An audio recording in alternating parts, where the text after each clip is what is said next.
India's largest digital media network Suman టీవీతో చేతులు కలపండి. ఫ్రాంచైజ్ ద్వారా లోకల్ మీడియా పార్ట్నర్ అవ్వండి. నమస్తే సార్. నమస్తే సార్, టిప్స్ ని నమ్ముకొని వేలు లక్షలు పోగొట్టుకున్న వాళ్ళు చాలా మందే ఉన్నారు. అవును. సో అంటే ఎలాంటి మనం ఒక స్టాండర్డ్స్ ని చూసి మన స్టాండర్డ్స్ ని చూసి ఎలాంటి అడ్వైజర్స్ ని ఎంచుకోవాలంటారు? ఓకే, ఇది మంచి ప్రశ్న. జనరల్గా 100లో 90% 90+ పోగొట్టుకునే వాళ్ళే ఎక్కువ ఉంటారు. ఎందుకు అంటే ఎలా అంటే నేచర్ ఇప్పుడు జనరల్గా కష్టపడడానికి ఎవరు అంత లేదు. అంటే ఏంది, షేర్ మార్కెట్లో పైసలు ఈజీగా సంపాదిద్దామని అనుకుంటారు, కానీ ఈ పైసలు సంపాదించడానికి హోంవర్క్ ఏం చేయాలి లేదు, దానికి అంటే ఫండమెంటల్ అనాలిసిస్ కానీ టెక్నికల్ అనాలిసిస్ కానీ దానికి సంబంధించిన పేపర్లు మ్యాగజైన్లు దానికి సంబంధించిన కరెంట్ అఫైర్స్ దానికి సంబంధించిన న్యూస్ని ఫాలో అవ్వటం కానీ దానికి సంబంధించిన ఇన్ఫర్మేషన్ తీసుకోవడానికి కానీ దానికి సంబంధించిన ఇన్ఫర్మేషన్ గ్యాదర్ చేయడానికి ఎవరు హెల్ప్ చేస్తారని కానీ ఏ ఛానల్స్ ఉంటాయి, ఇవన్నీ ఎవరికి అంతగా ఉండదు. ఎంతసేపటి ఎక్కువ శాతం 90 మంది పోవడానికి రీజన్ ఏంటిదంటే ఇదే రీజను. ఏంటిది, ఏమలే మనం ఎన్నెందుకు, వాడెవడో టిప్ ఇచ్చేసిండు, కొనుక్కుందాము, పెరిగిపోయింది, అమ్మేసుకుంటే చాలు అని అనుకుంటారు. అయితే వచ్చినప్పుడు వస్తాయి నేను అంటే పెరిగేటప్పుడు మార్కెట్లో ఏ టిప్ అయినా పనిచేస్తుంది. ఎందుకు, ఇప్పుడు ఉదాహరణకి జూలై ఆగస్టులో బాగా వర్షాలు పడతాయి. వర్షాలు పడితే పిల్ల కాలువలు డ్రైనేజీలు అన్నీ పొంగి పొరులుతాయి. మరి అన్ని కాలువలు అవి నదులా కావు. అంటే ఏంది, జూలై ఆగస్టులో వర్షాలు వస్తాయి కాబట్టి డ్రైనేజీలు పొంగి పొరులుతాయి, పిల్ల కాలువలు కూడా పొంగి పొరులుతాయి. అలానే మన మార్కెట్లు కూడా పెరిగేటప్పుడు ఏం కొన్నా పెరుగుతాయి, ఎవరు టిప్ ఇచ్చినా పెరుగుతాయి, ఏం చెప్పినా పెరుగుతాయి. అవే అనేది కాదు, పెరిగినప్పుడు పెరుగుతాయి, కానీ పడ్డప్పుడు ఎందుకు పడ్డాయో తెలియదు. అందుకని నష్టపోయేది ఎక్కువ శాతం ఏంటంటే వాల్యూ ఉందా లేదా అనేది పడ్డప్పుడు తెలిసిపోయింది అనుకోండి, వాల్యూ ఉంది, మళ్ళీ తర్వాత అది పెరిగినప్పుడు ఈయనకు ఉండాలి. అంటే జనరల్గా ఏం జరుగుతుంది, ఈ టిప్స్ మీద ఆధారపడ్డ వాళ్ళు ఎక్కువ శాతం ప్యానిక్ అవుతారు, టెంప్ట్ అవుతారు. అంటే ఏంది, ఎవరో టిప్ చెప్పగానే కొనాలని ఉత్సాహం ఎక్కువైంది. అంటే ఏమవుతుంది, వాళ్ళు చూసి వాళ్ళు అంటే జనరల్గా ఇప్పుడు అంతా ఆన్లైన్ అయిపోయింది. ఆన్లైన్ విత్ ఇన్ మినిట్స్లోనే నీ అకౌంట్ ఓపెన్ అయిపోతుంది. ఎవరో ఒక వెమ్మటే జనరల్గా ఫోన్ డేటా అంతా అందరి దగ్గర దొరికిపోతుంది. ఈ డేటా తీసుకొని వాళ్ళు ఏం చేస్తారు, ఒక మెసేజ్ పెడతారు, మీరు షేర్ మార్కెట్లో చేస్తున్నారా ట్రేడింగ్, లేకపోతే మేము మీకు టిప్స్ ఇస్తాం, సక్సెస్ రేట్ ఉంటుంది, మీరు మాకేం పే చేయక్కర్లేదు, తర్వాత పే చేయొచ్చు అట్లా అంటారు. లేదు, ముందు మీరు అబ్జర్వ్ చేయండి అని అంటారు. లేదు, గ్రూప్లల్లా ఉట్టికినే ఫార్వర్డ్ అవుతూ ఉంటాయి అవి, ఏది బై అని ఏదో. వీళ్ళు ఏం చేస్తారు, ఇక టెలిగ్రామ్ ఛానల్స్, యూట్యూబ్ ఛానల్స్ అనుకోండి, మన మామూలుగా వాట్సాప్ గ్రూపులు, ఈ షేర్ మార్కెట్ ఒకసారి ఎంటర్ అయిపోయినాక ఈ షేర్ మార్కెట్ రిలేటెడ్ వాట్సాప్ గ్రూపులు ఉంటాయి, share market related Telegram channels అన్నీ డౌన్లోడ్ చేసుకుంటారు. ఇక దాంట్లో చూస్తూ ఉంటారు తప్ప హోంవర్క్ చేద్దామనో అది ఎందుకు టిప్ వచ్చింది అనేది ఉండదు. అయితే రెండూ ఉంటాయి. జనరల్గా ఏమైందంటే ఎవరైతే ఒకళ్ళు వాళ్ళ ఫ్రెండ్స్ కోసం వాళ్ళ కోసం ఏదో ఒక టిప్పు ఫార్వర్డ్ చేస్తారు.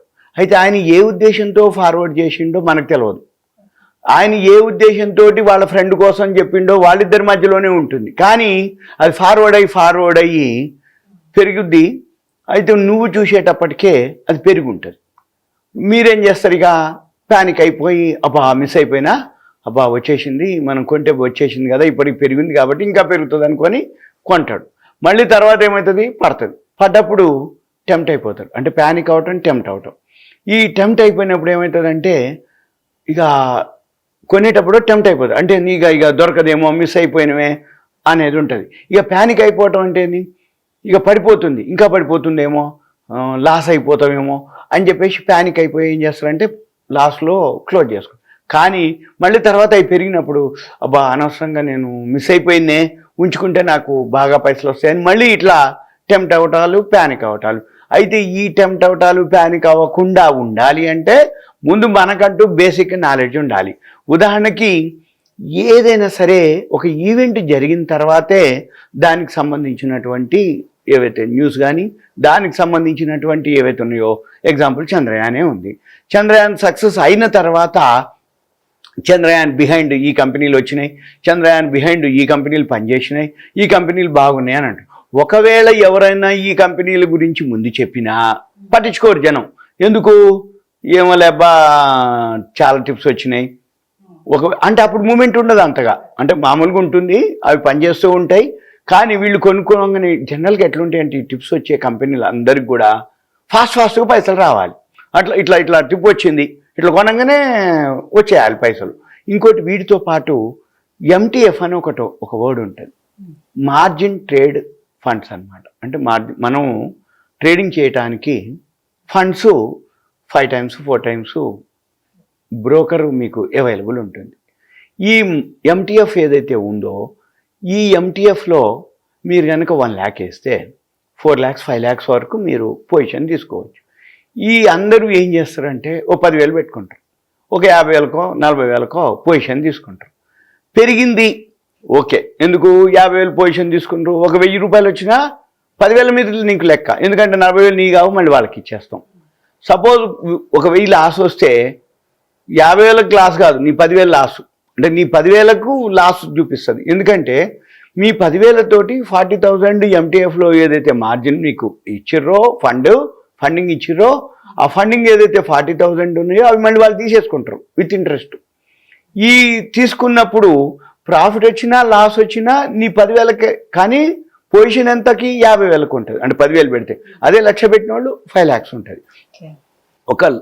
ఒక 10,000 వచ్చినా 5 లక్షల మీద 10,000 వస్తాయి, కానీ 4 లక్షలు వాళ్ళయి, 1,00,000 నీ పెట్టుబడి.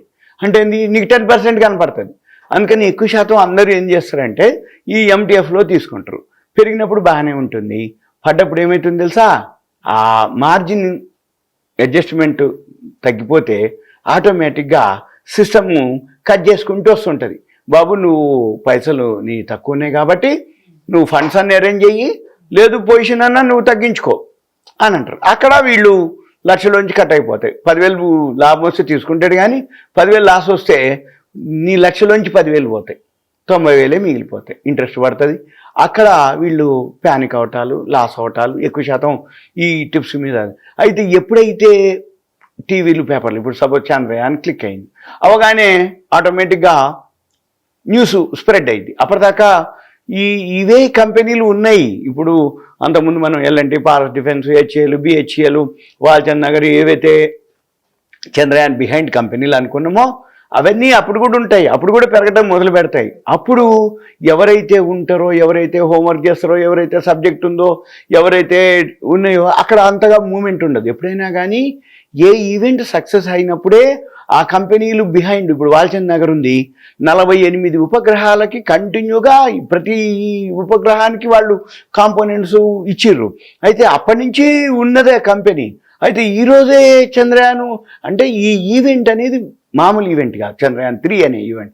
అంతకుముందు ప్రతి నెల ఉపగ్రహాలు పోతున్నాయి, ప్రతి నెల అన్ని అంటే ఏవైతే ఉన్నాయో మామూలుగా చెప్తారు, ఆ ఉపగ్రహం అయిపోయింది, శాటిలైట్ పోయింది, సక్సెస్ అయింది, అంతవరకే. కానీ మళ్ళీ ఏమవుతుంది, ఆ కంపెనీలు ఆ మూమెంటు ఆ టైంలో ఉండి మళ్ళీ తర్వాత సైడ్ వేస్లోకి వెళ్ళిపోతాయి, అంటే మూమెంట్ ఉండవు. ఆ మూమెంట్ ఉండకపోయేటప్పుడు వీళ్ళందరూ ఏమనుకుంటారంటే పెరగట్లేదు కదా, నేను కొన్నా కదా. అంటే వీళ్ళందరికీ ఎట్లుంటుందంటే ఈ టిప్స్ రికమెండేషన్ తీసుకునే వాళ్ళందరికీ కూడా ఫాస్ట్గా రావాలన్నమాట, పైసలు ఫాస్ట్గా ఎంటర్ అవ్వాలి, ఫాస్ట్గా ఎగ్జిట్ అవ్వాలి. ఈ ఫాస్ట్గా వచ్చేవన్నీ కూడా పోయే ఎక్కువ శాతం ఉంటాయన్నమాట. అయితే మనం ఏం చూడాలి అంటే ఫండమెంటల్ అనాలిసిస్, టెక్నికల్ అనాలిసిస్, వీటితో పాటు కరెంట్ అఫైర్స్ అంటాం. ఇప్పుడు సపోజు చంద్రయాన్ 3 ఇప్పుడు ఈరోజు సక్సెస్ అని మనం అనుకుంటున్నాం, కానీ దీనికి ముందు కృషి అంటే 1 నెల 2 నెలలు 3 నెలల నుంచి వాళ్ళు ఏండ్ల నుంచి చంద్రయాన్ 1, 2, 3 ప్రతి నెల ఉపగ్రహాలు వాటికి కావాల్సిన కాంపోనెంట్ సప్లై చేస్తుర్రా, మ్యానుఫ్యాక్చరింగ్ చేస్తుర్రా, అది ఏ డేట్లో వెళ్తుంది, ఏ డేట్లో చంద్రుడి మీదకి దిగబోతుంది, అవన్నీ ముందే వచ్చేసిన డేటా. అంటే ముందే డేట్లు ఫిక్స్ అయిపోయి ఉంటాయి.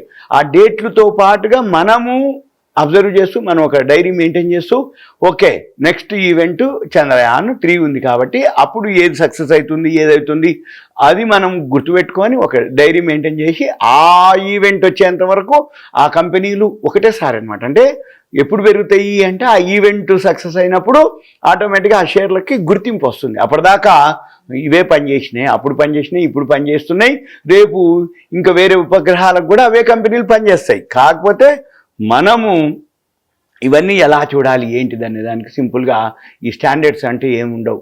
ఎక్కువ శాతం ఫండమెంటల్ అనాలిసిస్, టెక్నికల్ అనాలిసిస్. కామన్గా ఒక కంపెనీ రేపు ఉండబోయే రోజుల్లో గ్రోత్ ఉంటుందా లేదా, పేపర్లు ఉంటాయి, టీవీలు ఉంటాయి, రెండోది వెబ్సైట్లు ఉంటాయి, టెలిగ్రామ్ ఛానల్స్ ఉన్నాయి.